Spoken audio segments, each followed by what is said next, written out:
ESPN says this is Michigan's season-defining Hinge game in 2026, but I disagree. I'll share why and rank the games on the schedule right here on this episode of Locked On Wolverines.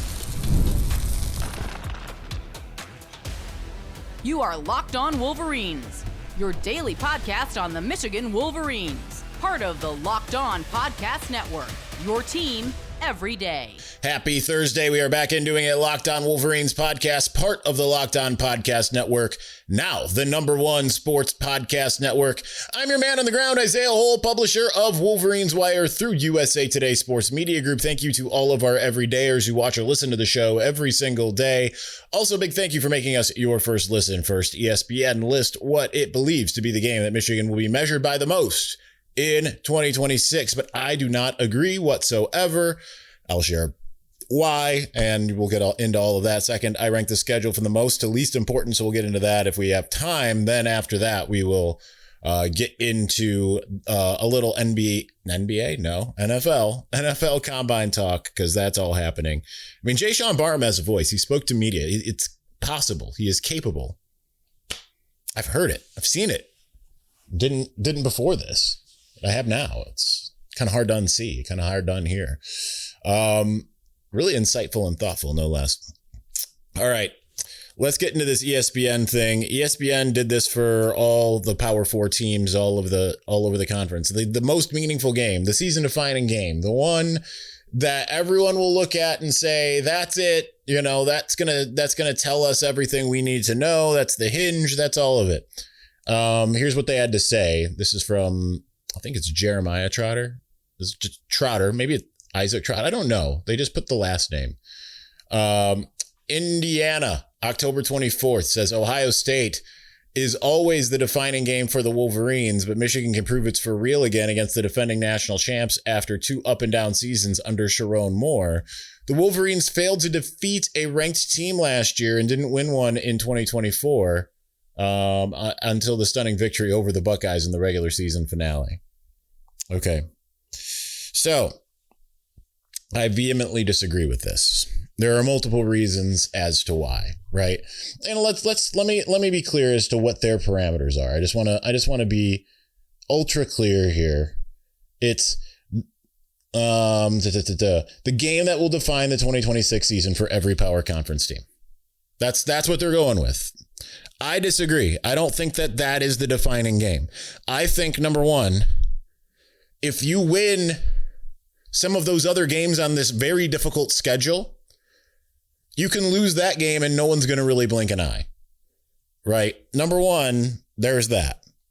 Number two, even though I think Indiana is here to stay, Michigan has a just almost insurmountable 1-game losing streak to the Hoosiers at this moment. I think that you kind of also, and I know they have that against Ohio State and all of that, but I feel like there's other games that end up taking a little more precedence, and I don't think there's a lot of shame in losing to the defending national champion. I guess it also depends on what happens that same year, right? Because if you lose to Michigan in 2024, maybe it's a different feel. But the way I look at it, as far as Indiana's concerned, I still think they will be very good, if not elite, this next year. Kirk Cignetti, I think, is the best coach in college football right now. It showed that even in 2024, just being able to get Indiana to the place he did. But I think that if you beat Indiana, that's not regardless of them winning the championship this last year, I don't think it's going to be one of those, let's say they lose a bunch of the other big games on the schedule.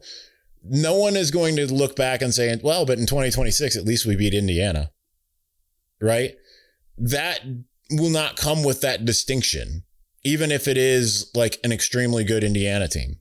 If they don't win the national championship, then it kind of that loses even more meaning, right? So there's that. But there are all kinds of other games on the schedule that I think would have that impact. That if the season does not go that great, that you can look at it and say, well, we beat Oklahoma. We beat Oregon at Oregon. We beat Ohio State. I think that those types of games end up having a little bit more of an impact. And depending on where they, keeping in mind where they fall on the schedule as well, that also plays an impact. You beat Oklahoma, that's week 2. That tells you trajectory might be actually on here. Kind of like Washington in 2021. You beat Ohio State, or you beat Oregon, rather. You're like, we just did that. We might be able to beat Ohio State.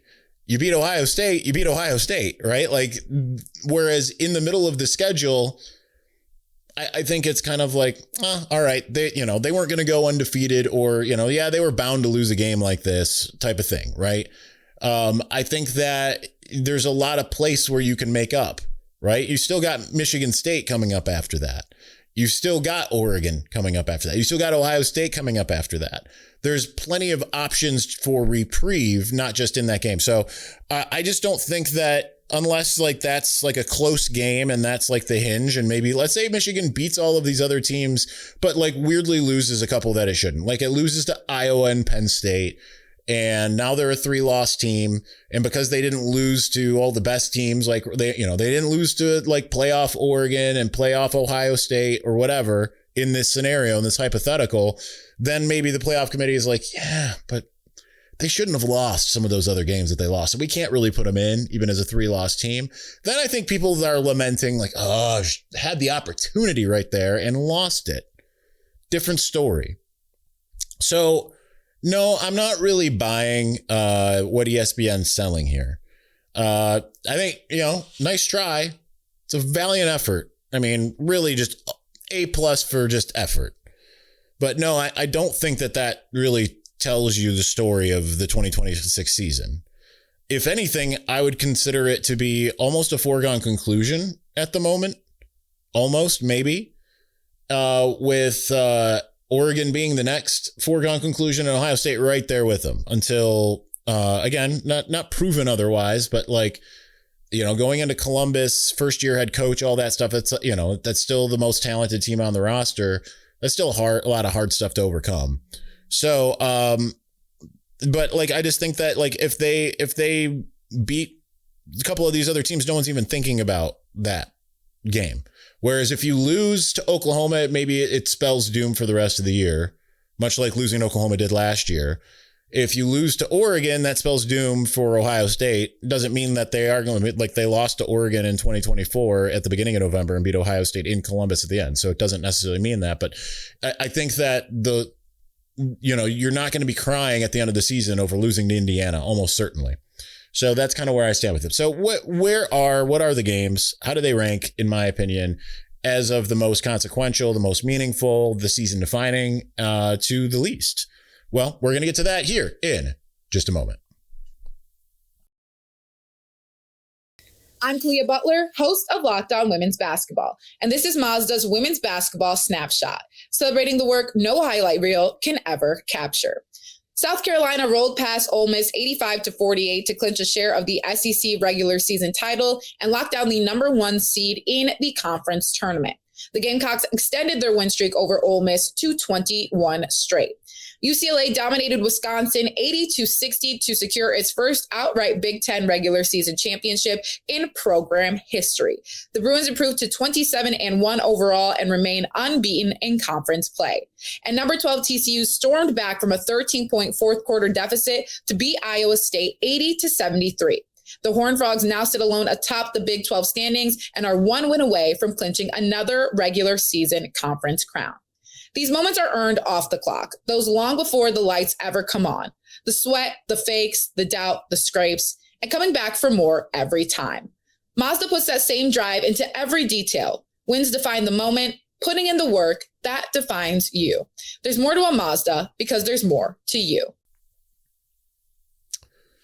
All right, we're going to get to my ranking here in just a moment. But before we do, ever wanted to experience the NBA Finals and live? I'm having some technical difficulties. Here we go. Ever wanted to experience the NBA Finals in live? Live and in person, FanDuel is giving you the chance to turn that dream into reality with their NBA sweepstakes. Here's how it works. Use your profit boost on any NBA future, and you'll automatically be entered for a shot to win an NBA Finals trip for two. That's right, flights, tickets, the whole experience. And if you're already looking at the board and thinking about which team can make a deep run, well, this is the perfect time to lock it in. I love futures this time of year, whether you're picking a team that you think is going to win the championship or even grab the conference title. It adds that extra layer of excitement to every game down the stretch. And now not only can your pick cash, but it could also send you to the finals. So visit FanDuel.com to get started. Use your profit boost on an NBA future and get entered for a chance to win a trip to the NBA Finals. Play your game with FanDuel, the official sports betting partner of the NBA.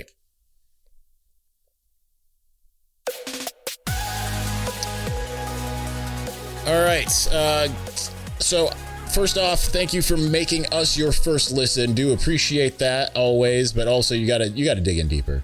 You gotta become more of a part of this and part of this show than you already are. And if you are, that means you're a part of the Everydayer Club. And the great thing about the Everydayer Club is you got the ad free, right? You don't have to listen to me prattle on any longer than you have to. You get in, you get out. That's important. But even more so, the members only Discord access. You got a question, I'm going to answer it right away. If I get intel, I'm going to put it in there. And you get that for $5 a month or $50 a year. That's about as low of a barrier into a paywall as you're going to find anywhere in the Michigan media. So I highly recommend you do that. Check out the show notes or lockedonwolverines.supercast.com to learn more. All right. So I have my rankings here. Just made this more legible for me here. What's the most season-defining game for Michigan, regardless of anything, in 2026? Well, number one is pretty obvious. It's Ohio State. You beat Ohio State. If you can beat some of those other teams that are on that schedule, that's your barrier into the playoff or not. But if you go into that game with 2 losses and you lose that game, it's probably not going to work that way. Maybe it will. Maybe. But probably not. I think that if Michigan would have lost to Ohio State in 2024, despite all of us feeling like they were going to, I think that the mood coming out of 2024 was going to be a lot more abysmal than it was. Right? And especially with Ohio State winning a national championship, it just made for a really, honestly, very insufferable offseason with them gloating and Michigan fans being like, but we beat you. And them being like, who cares? We don't care about that. And it's just this constant backfighting over and over and over again. But I think that that is a game that if you win it, it cures a lot of ills and it sets you up for a lot of potentially good things if you're the Michigan head coach. Now, I think because Sharon Moore won that game, had he not done all the extracurriculars, despite Michigan being certainly at least a step or two below where it should have been, I think that had bought him some time. That tells you the importance of beating the Buckeyes, number one. So they are my number one here, without question, on the schedule this year. Remember, ESPN had Indiana as the season-defining game. So we've already spurned them once. Will we do it again? Yes, we will. We'll go number 2 at Oregon. Another road game. And that is meaningful because Oregon might actually be the best team in the country this next year. They got Dante Moore returning. They somehow managed to get Dylan Raiola to transfer from his starting job at Nebraska to be a backup in Eugene. You've got subplots like Michigan just cannot seem to beat Oregon in the last couple decades. They haven't beaten them since I don't remember when, but it was before Oregon had Joey Harrington. So that tells you one thing, right? I remember I was supposed to be at the Dennis Dixon game. I wasn't feeling well. Actually, I was supposed to go to a wedding and I ended up selling my ticket. And then I ended up not going to the wedding because I wasn't feeling well. So I watched it on TV and it was I would have rather been sick at the wedding. So you have the fact that they can't seem to beat Oregon. You have the fact that it's also at Oregon. And then you add in not just that it's at Oregon, but that Michigan historically has struggled going to the West Coast. So that game to me is also more consequential, because if you win that game, especially 2 weeks before Ohio State, right? It's November 14th. They've got the home game against UCLA after that. And then they go to Ohio State. So if they win that game, then everyone's going to be flying high. Everyone's going to be like, oh my goodness, might actually happen. This might actually happen. Like, might make it 5 of 6, right? Like, that would be the feeling going into it. So part of why Oregon is number 2 is because it signals something about number 1. That's kind of it for like all of the, pretty much every game on the schedule, right? Like, not to play spoiler. So like, we just go to the non-conference games that aren't Oklahoma. You win the first game, you're like, was that good enough to beat Ohio State? If you beat Oklahoma, was that good enough to beat Ohio State? Now, like, that's how it works. Okay. So that's part of it. And if they lose to Ohio State but beat Oregon, people will at least be like, oh, okay. I mean, not a perfect season, but that's fine. Right? Like, that's fine. We're definitely stretching this into 2 segments. So, which is fine. I don't want to talk about the combine that much, really, honestly, earnestly. Number 3 is Oklahoma, because that signals it on the other side, right? Like, you've got Oregon 2 weeks before the game. You've got Oklahoma 2 weeks into the season. If you lose that game, people are like, woo, all right, we just lost to the first team with a pulse on the schedule. Not great. What's this going to look like this season? You beat them. There's a quiet confidence that permeates everything. Suddenly, you're not worrying about Iowa in a couple weeks. You're not worrying about Penn State. Right? Like, so if you win that game against Oklahoma, it's definitely going to be a big noon, I'd have to imagine. Right? But like, that's going to be a circus. Everyone's going to be there. You've got you've got a coach on the other side that was in Ann Arbor last year. You got the linebacker and Cole Sullivan. Can you stop John Mateer with a new defense, new head coach, first big time game for him in Ann Arbor?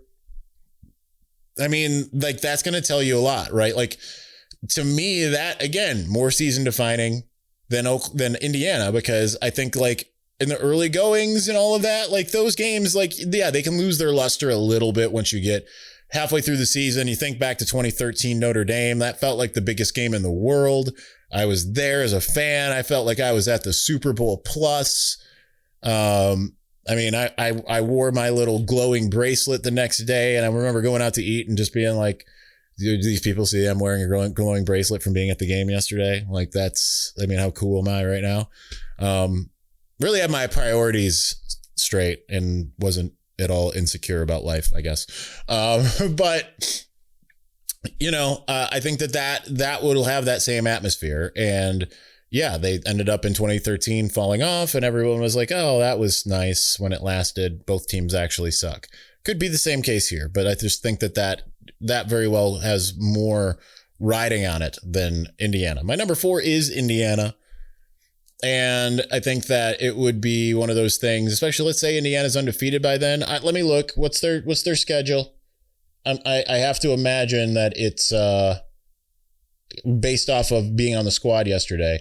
All right. I mean, they'll be coming off of Ohio State, playing at Ohio State. They play nobody, really. I mean, they play at Nebraska, at Ohio State, or versus home against Ohio State, and then come to Michigan. If they lose to Ohio State, then like, what are we, like, if they beat Ohio State, yeah, maybe that rockets up a little bit. But if they lose to Ohio State, like, everyone's just going to kind of be like, all right.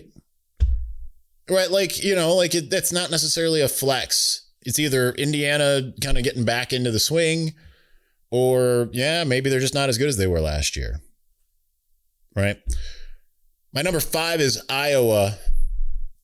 Iowa's always pesky. It's an opening of Big Ten play. That's going to tell everybody a lot about, is this team as physical as Kyle Whittingham wants it to be?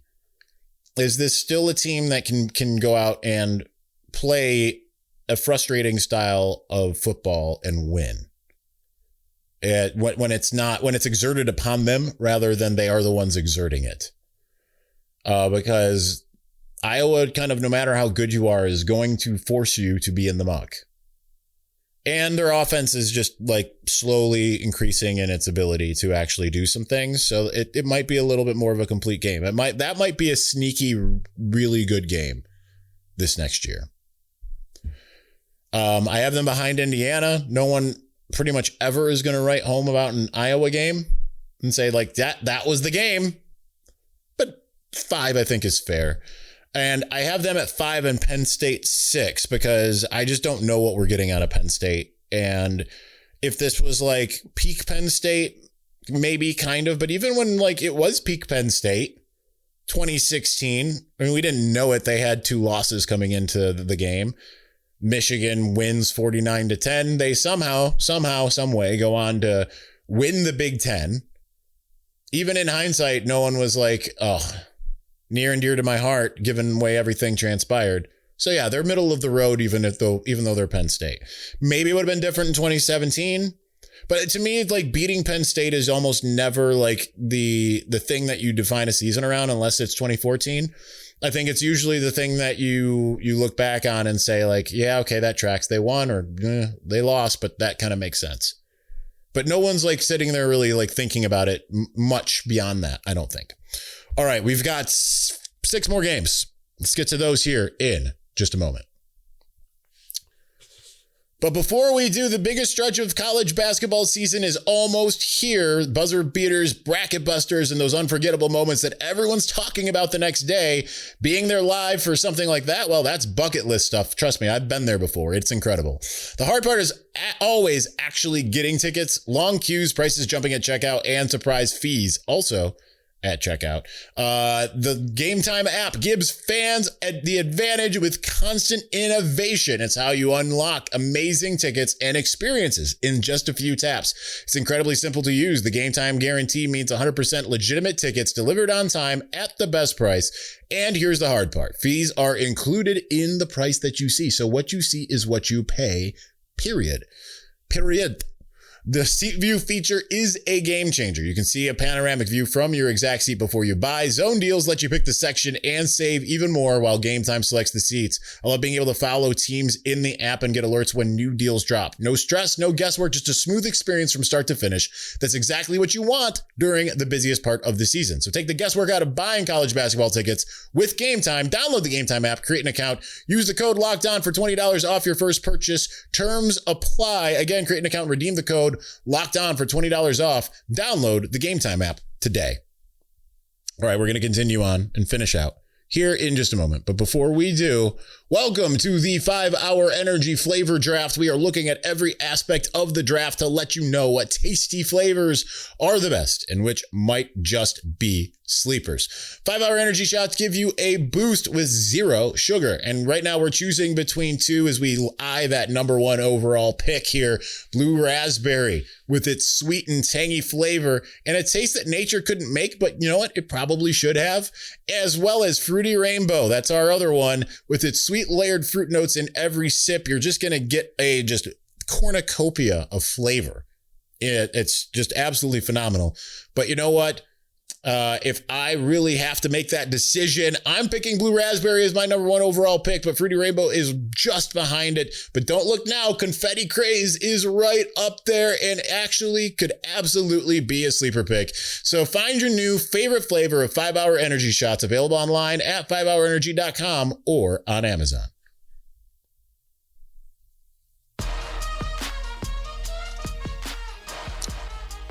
All right, let's see if I can get this to go. There we go.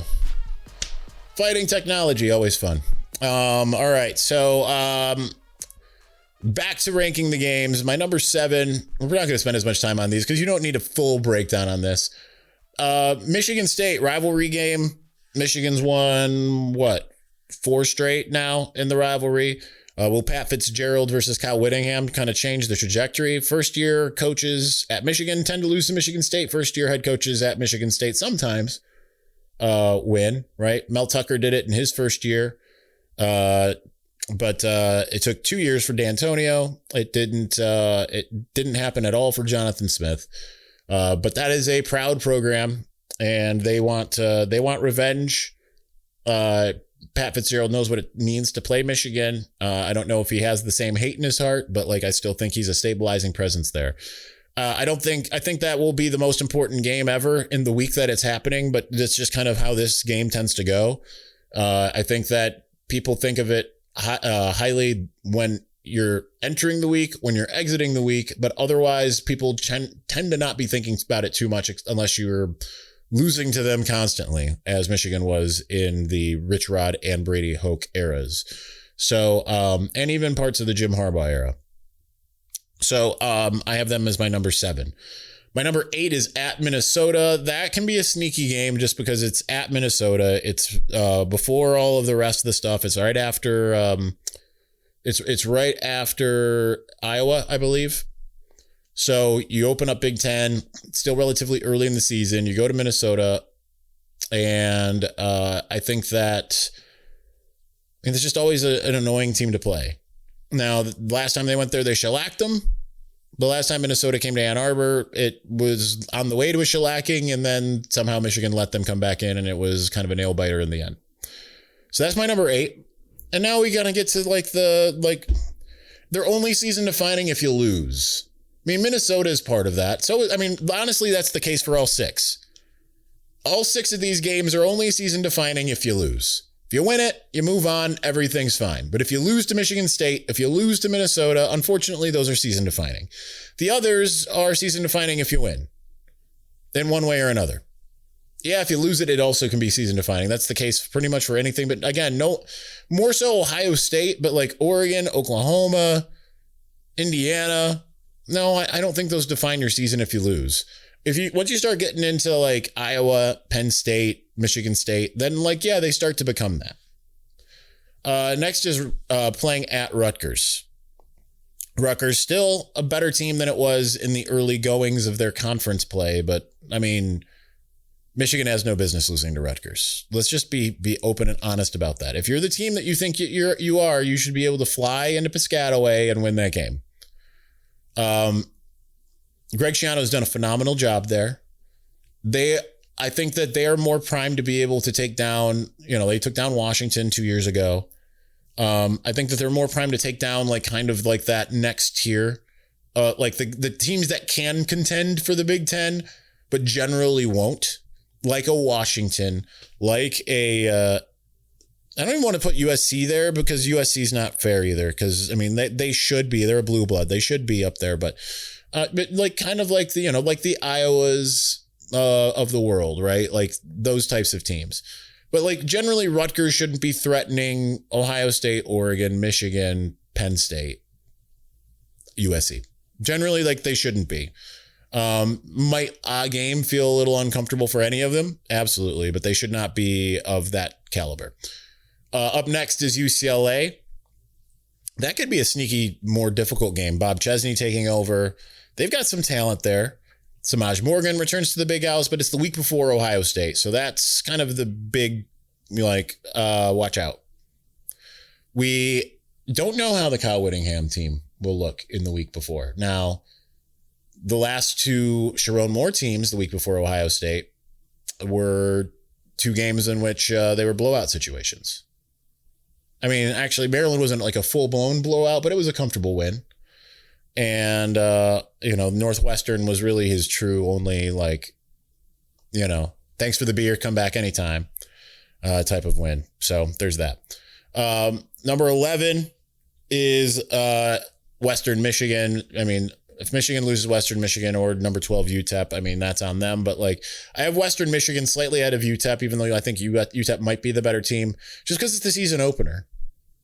Now, UTEP might be just as important depending on what happens against Oklahoma, but Western Michigan, that's going to be our first taste of what does the Kyle Whittingham era look like. All of this talk finally out the window. Now it's all about action. UTEP is, sometimes a really good team, sometimes not. And I think them coming to the Big House, again, if they challenge Michigan, then something's wrong. Something's more wrong than just whatever. So that's it. All right, that's going to do it for us today. We'll figure out what we're going to do on Friday. I've not figured that out yet. So, hey, just being honest there. We don't always try to in the football off season. We don't try to necessarily plan out every single show every single day before the day comes. So, all right, that's going to do it. Thanks for watching. Thanks for listening. We'll talk to you again soon. Peace.